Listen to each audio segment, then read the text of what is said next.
हे WhatsApp guys. तो फिर से स्वागत है आपका मेरे एक नए ब्लॉग में। एक नया दिन और एक नए सफ़र की शुरुआत हो सके। मेरे पास है ये पासपोर्ट और बोर्डिंग पास और फिर से निकल चुका हूँ एक नए कंट्री के लिए। और इस बार फिर से साउथ ईस्ट एशिया का एक कंट्री है वियतनाम। अगर आप मेरा ब्लॉग पहले से फॉलो कर रहे हैं तो आपको पता ही होगा कि मैं वियतनाम पहले ही करने वाला था, जिसमें मैंने इंडोनेशिया और थाईलैंड का ट्रिप किया था, लेकिन ऑफिस वर्क की वजह से वापस आना पड़ा। इस वक्त मैं हूँ बैंगलोर इंटरनेशनल एयरपोर्ट पे और मेरी जो है 10:30 को फ़्लाइट है वियतनाम के लिए वाया बैंकॉक। तो वियतनाम के बारे में बहुत कुछ बताऊंगा आपको। तो इस ब्लॉग में जो है आपको फिर से पूरी जानकारी मिलने वाली है कि कैसे आपको इंडिया से वियतनाम जाना है, उसके लिए क्या क्या रिक्वायरमेंट है, क्या क्या प्रोसेस है आपको इमिग्रेशन का, वीज़ा कैसे मिलता है, और फिर इमिग्रेशन मेरा कैसे हुआ, कैश एक्सचेंज कैसे करना है, और वहाँ पहुँचने के बाद क्या सीन होता है, लोकल ट्रांसपोर्ट की क्या फैसिलिटी है। तो पूरा जर्नी आपको देखने को मिलेगा। एयर एशिया की मेरी फ़्लाइट है। तो चलिए स्टार्ट करते हैं।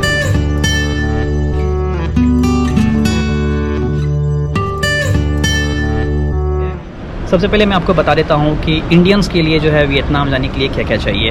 तो बहुत ही सिंपल है भाई। तो वियतनाम जो है अभी खास करके 2022 में जब से ट्रैवल ओपन हुआ है, तो थाईलैंड और इंडोनेशिया के बाद साउथ ईस्ट एशियन कंट्री में एक हॉट स्पॉट बन चुका है। इसका 2-3 रीज़न है। पहला रीज़न तो ये है कि जो वियतनाम की सस्ती वाली फ़्लाइट है बजट एयरलाइंस वियतजेट, वो सर्विस शुरू हो चुकी है मुंबई और दिल्ली से। और फ़्लाइट जो है काफ़ी सस्ती है। आपको बिलीव नहीं होगा, इंडिया का जो है डोमेस्टिक रेट में जो है वियतनाम की फ़्लाइट मिल रही है। दूसरा रीज़न ये है कि पहले वियतनाम के लिए जो वीज़ा मिलता था वो आपको एजेंट के ही थ्रू लेना पड़ता था। ई वीज़ा इंडियंस के लिए नहीं था, लेकिन अब जो है इंडियंस के लिए ई वीज़ा है और काफ़ी ईजी है उसको अप्लाई करना। तो कैसे आपको अप्लाई करना है ऑनलाइन घर बैठे, उसके लिए मैंने एक कम्प्लीटली डिटेल्स में एक वीडियो बनाया है। ये वीडियो जो है बाद में आएगा। वीज़ा का वीडियो मैं पहले अपलोड कर चुका हूँ, वो आप देख लीजिए। बस 2 से 3 दिन के अंदर में जो है आपका वीज़ा आ जाएगा। और अगर आप फर्स्ट टाइम ट्रैवल कर रहे हो, इंटरनेशनल ट्रिप जो है आपका पहली बार है, तब तो और भी आसान है आपके लिए वियतनाम जाना। चलिए फ़्लाइट के बारे में आपको बताता हूँ। फ़्लाइट जो है दिल्ली और मुंबई से वियतनाम की जो फ़्लाइट है आपको 6,500 रुपये से स्टार्टिंग है। बिल्कुल सही सुना आपने।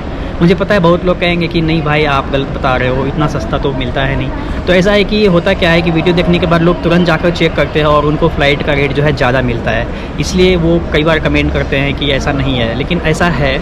आपको करना ये है कि इंटरनेशनल ट्रिप आप जब भी प्लान करते हो तो आप कम से कम 3 महीने बाद का फ़्लाइट टिकट देखो। और सैटरडे संडे का बिल्कुल मत देखना। और अगर कोई ओकेज़न है, उसमें कोई कुछ फेस्टिवल है, तो उस समय तो आप मत चेक करो। आप वीक डेज़ में देखो तो आपकी सस्ती फ़्लाइट मिल जाएगी। आपको याद हो अगर जिस समय मैं इंडोनेशिया गया था तो उस समय मेरी फ़्लाइट जो है दिल्ली से होचिमिन होकर थी। होचिमिन जो है वियतनाम का एक सिटी है।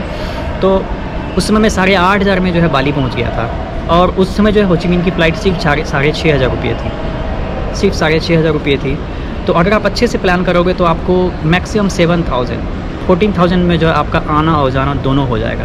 तो हो गया ना, इंडिया के डोमेस्टिक रेट से भी सस्ता हुआ कहो तो एक तरह से। तो ये बहुत बड़ा रीज़न है कि आपको वियतनाम जाना चाहिए अगर आप पहली बार प्लान कर रहे हो तो। मेरी फ़्लाइट जो है बैंगलोर से है और बैंगलोर से जो है वियतजेट की जो है अभी फ़्लाइट शुरू नहीं हुई है डायरेक्ट। हालांकि एक न्यूज़ आया था कि वियतजेट जो है और 3 सिटी से इंडिया में जो है फ़्लाइट शुरू करने वाली है, जिसमें कि बैंगलोर, अहमदाबाद और हैदराबाद है। तो लेकिन अभी शुरू हुई नहीं है, तो इसलिए मैं एयर एशिया से जा रहा हूँ वाया बैंकॉक। बैंकॉक में मेरी 3 घंटे की जो है लेओवर है। तो यहाँ से 4.5 घंटे बैंकॉक, और बैंकॉक से सिर्फ 1.5 घंटे की फ़्लाइट है होचिमिन के लिए। तो ये सीन है। मुझे पड़ा था लगभग 13,000 रुपये एक साइड का, तो एक्सपेंसिव हो गया। लेकिन अगर आप लोग मुंबई और दिल्ली से बुक करते हो तो आपको काफ़ी सस्ती में हो जाएगी। तो ये था फ़्लाइट का सीन। वीज़ा के लिए तो आप वो मेरा वीडियो देख ही लेना। इमिग्रेशन में यहाँ क्या हुआ, बेंगलोर में इन्होंने कुछ भी नहीं पूछा, बस पूछा कि क्यों जा रहे हो। मैंने बोला ट्रैवलिंग के लिए जा रहा हूँ और रिटर्न कब आ रहे हो, तो मैंने बोल दिया कि मैं इस डेट को रिटर्न आ रहा हूँ। उन्होंने रिटर्न की टिकट भी नहीं पूछी मुझसे, होटल बुकिंग भी नहीं पूछा, कोविड सर्टिफिकेट भी नहीं पूछा। बस उन्होंने एक कमेंट किया, यार तुम बिहार का गुंडा लग रहे हो। आपको क्या लगता है मैं बिहार का गुंडा लग रहा हूँ सच में? मैंने बोला सर मैं बिहार से ही हूँ लेकिन मैं इंजीनियर हूँ। बोला अच्छा कहाँ जॉब करते हो, तो मैंने बताया। फिर उन्होंने पूछा कि तुम दुबई में भी रहे हो। उन्होंने मेरा पासपोर्ट में मेरा दुबई का वीज़ा देखा, तो मैंने बोला हाँ मैंने दुबई में 2 साल काम किया है। बस फिर उन्होंने स्टाम्प लगाकर मुझे आने के लिए दे दिया। तो ये थी यहाँ से जाने की कहानी। जो फर्स्ट टाइम ट्रैवल कर रहे हैं उनको मैं एक चीज़ रिकमेंड करूँगा कि आप एटलीस्ट अगर आपका पासपोर्ट ब्लैंक है तो कम से कम 2-3 दिन का आप होटल बुकिंग ज़रूर रखना और अपने पास कोविड सर्टिफिकेट ज़रूर रखना, ताकि आपको कोई भी रीज़न ना बचे कि है वो आपको इमिग्रेशन में रोक दे। तो चलिए यहाँ से निकलते हैं। कैश एक्सचेंज के लिए जो है फ़िलहाल वियतनाम में जो है वहाँ का वियतनामी डोंग चलता है और करेंसी जो है वहाँ की काफ़ी गिरी हुई है, आपको पता ही होगा।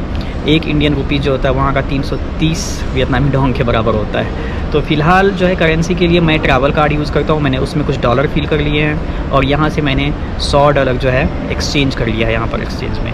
तो चलिए वहाँ देखते हैं क्या होता है इमिग्रेशन, और फिर मैं वहाँ अगर कैश निकालता हूँ तो आपको दिखाऊँगा कि मुझे क्या रेट मिला।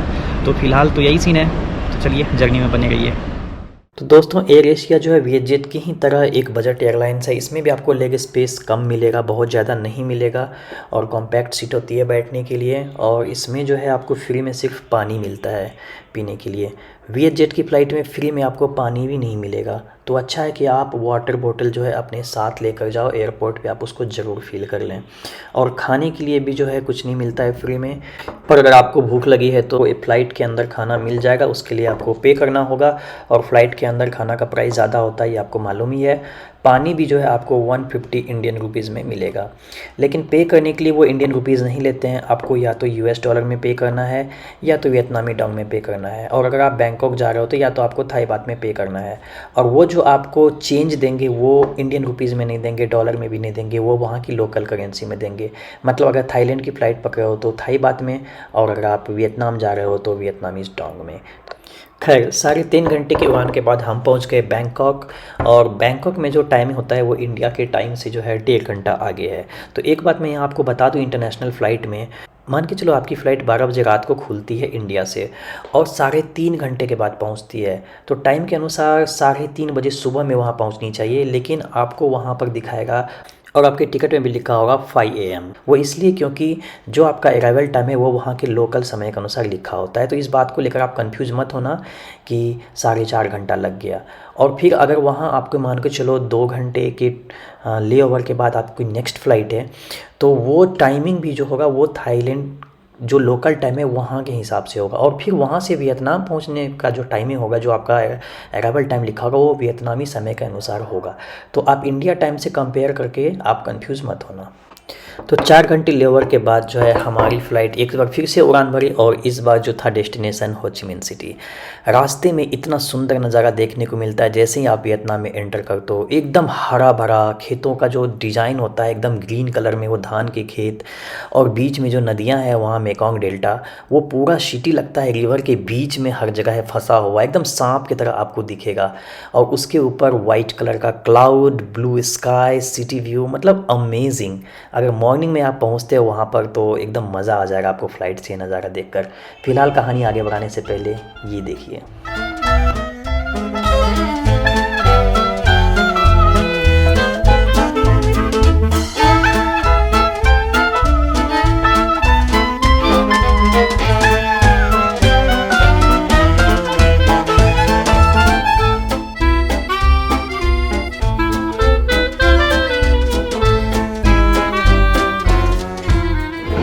तो गाइज़ वेलकम टू हो ची मिन सिटी।